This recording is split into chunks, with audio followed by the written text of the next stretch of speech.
Hello friends, আজকে আমরা ফ্রেন্ডরা মিলে ঢাকার শ্যামলীর জাপান গার্ডেন সিটির অপোজিটে ইয়োলোর ওপরে ওল্ড 19 ক্যাফে অ্যান্ড রেস্টুরেন্টে একটা গেট টুগেদারে গিয়েছিলাম।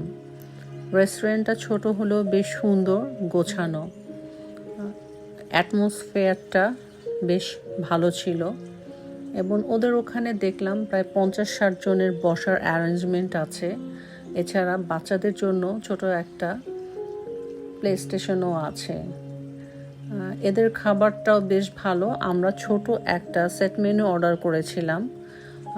সবাই ফ্রেন্ডসরা মিলে গল্প করলাম, আড্ডা দিলাম, মজা করে ওদের খাবার খেলাম। এদের স্টাফের বিহেভিয়ারও বেশ ভালো। আসলে যে কেউ ইচ্ছা করলে এখানে একটা ছোট পার্টিরও আয়োজন করতে পারে। তোমরা যেয়ে দেখতে পারো। আমরা আসলে এখানে অনেক মজা করেছি।